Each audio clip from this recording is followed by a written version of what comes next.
सुरुवातीला महत्त्वाची घडामोड एकत्र आलो एकत्र राहण्यासाठी असं दसरा मेळाव्यात उद्धव ठाकरे यांनी म्हटलंय। राज ठाकरेंसोबतच्या युतीवर दसरा मेळाव्यातून उद्धव ठाकरे यांनी पुन्हा सकारात्मक प्रतिसाद दिला। तर कोण कोणाशी युती करतो त्याचा हिशोब आमच्याकडे आहे। ठाकरे बंधू एकत्र येण्याच्या चर्चांवरून एकनाथ शिंदे यांनी हा टोला लगावला। काही जणांची अपेक्षा आहे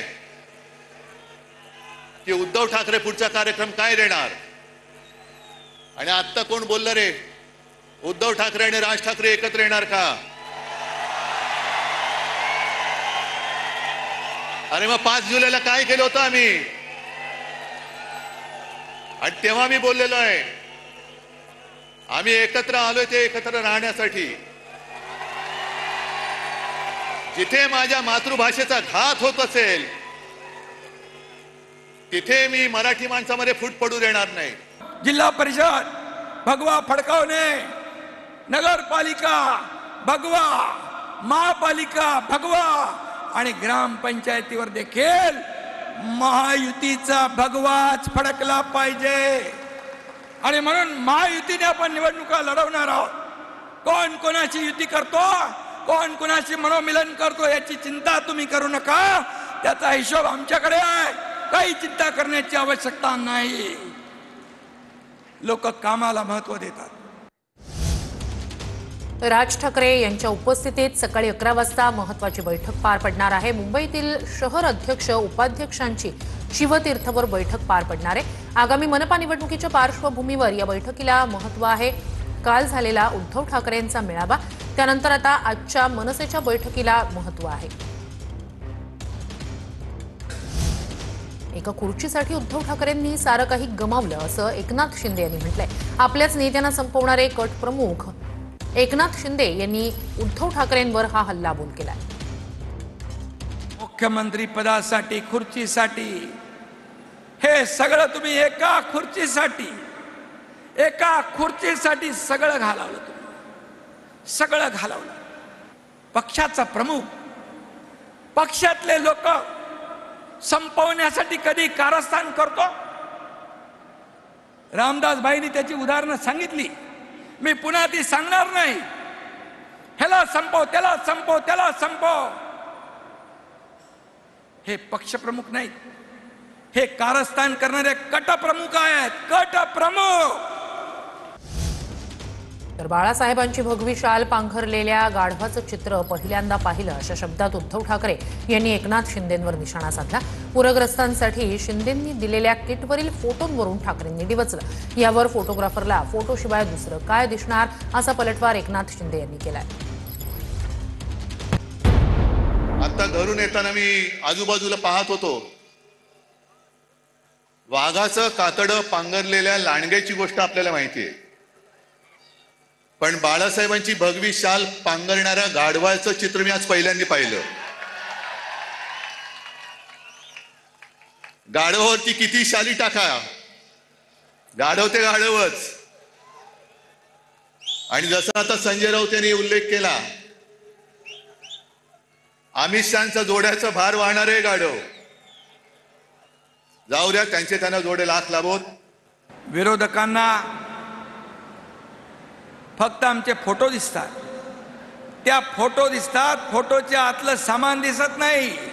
तुम्ही एकतरी बिस्कुटचा पुडा तरी घेऊन गेलात, पण आमचे फोटो तुम्हाला दिसले। अरे तुमचे फोटो पण लावून आमचे कार्यकर्ते मोठ्या मोठ्या ठिकाणी जल आपत्तीच्या वेळेस मदत करत होते ना, तेव्हा बरं वाटत होतं, चांगलं वाटत होतं। फोटोग्राफरला काय दिसणार? फोटो शिवाय फोटो दिसणार ना। आणि जे भाजपवाले आमच्या अंगावरती येत आहेत की ह्यानी मुंबई जिंकले तर खान महापौर होईल, अरे तुम्ही मुंबई जिंकू शकत नाही तर त्या अदानीच्या चरणावरती मुंबई तुम्ही समर्पयामी करून देऊन टाकाल, जानवं घालाल, शेंडी ठेवाल आणि अदानी नाम समर्पयामी। ही काय व्यापारी म्हणून तुम्ही इकडे मुंबईकडे बघताय, आम्ही आमचा जीव म्हणून मुंबईकडे बघतो आहोत।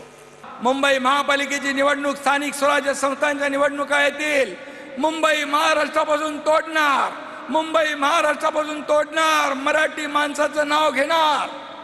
मराठी माणसाला हद्दपार कोणी केलं? कुणामुळे तो मुंबई बाहेर फेकला गेला. याला जबाबदार कोण? कधी आत्मपरीक्षण केलं? मी सांगतो, मुंबई महाराष्ट्रापासून कुणाच्याही 7 पिढ्या खाली आल्या, कोणी माईकाला आला तरी मुंबई महाराष्ट्रापासून वेगळी होऊ शकत नाही, होऊ शकत नाही. मुंबई महापालिका सुद्धा आज जवळपास 2.25 लाख कोटीच्या तुटीमध्ये आणि खड्ड्यामध्ये टाकलेली आहे. सहन करायचं आपण? बघत बसायचं आपण? आणि निवडणूक घेऊ शकतील असं मला वाटत नाही, कारण लोकप्रतिनिधी ज्या दिवशी सभागृहात जातील त्या दिवशी यांनी 3 वर्षात खाल्लेली सगळी मुंबईची तिजोरी ही जनतेसमोर येईल. आम्ही आणणार, व्हाईट पेपर पहिला काढणार, त्याच्यावरती व्हाईट पेपर काढणार. एवढे वर्ष मगाशी रामदासबाई म्हणाले 30 वर्ष तुमच्याकडे मुंबई महापालिका एवढे ओरबाडून घेतलं, ते गेलं कुठं? कुठे गेली एवढी माया? लंडनला कुठे गेली? आणि आज महाराष्ट्र सरकारला मी इशारा देतोय की शेतकऱ्याची कर्जमुक्ती लवकर करा, शेतकऱ्याला 50,000 रुपये हेक्टरी लवकर जाहीर करा, नाहीतर मराठवाड्यामध्ये आम्ही रस्त्यावरती उतरल्याशिवाय राहणार नाही. राज्यभर आम्ही आंदोलन करू, मराठवाड्यामध्ये आम्ही सुद्धा लवकरात लवकर जर यांनी जाहीर नाही केलं तर मोठा मोर्चा आपण खैरेसाहेब अंबादास मोर्चा लावायचा. कसे देत नाही? शेतकऱ्याचा हक्क आहे आणि आंदोलन झालं पाहिजे. जिथे जिथे अन्याय दिसेल त्या अन्यायावरती वार करणं. आणि मी तर म्हणेन कार्यक्रम काय, या ज्या काही तुम्हाला मी थोडक्यात गोष्टी सांगितल्या की देशात जे अंधभक्त झालेले आहेत त्या अंधभक्तांच्या डोळ्यावरची पट्टी काढणं आणि देशभक्ती खरी काय आहे, हिंदुत्व खरं काय आहे हे दाखवून देणं, हाच एक आपल्या याच्या पुढे कार्यक्रम. जीवनावश्यक वस्तू 26 प्रकारच्या जीवनावश्यक वस्तू त्यांना दिल्यात.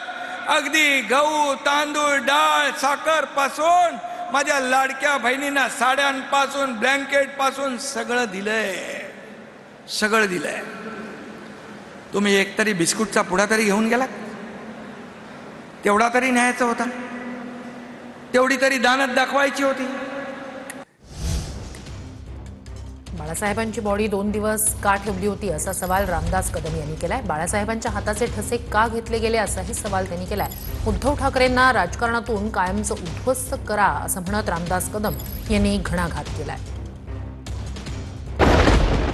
2 दिवस शिवसेना प्रमुखांची बॉडी का ठेवली होती उद्धवजींनी? तुम्ही काय अंतर्गत चाललं होतं तुमचं? आम्ही खाली बसलो होतो. 8 दिवस आम्ही मातोश्रीच्या बाकड्यावर मी झोपलोय. 8 दिवस मातोश्रीच्या बाकड्यावर झोपलोय. सगळं कळत होतं, पण हे सगळं कशासाठी? कोणतरी सांगितलं बाळासाहेबांच्या हाताचे ठसे घेतले होते. ठसे, मग ठसे कशासाठी? काय नेमकं होतं? सगळी चर्चा चालली होती तिथे मातोश्रीमध्ये.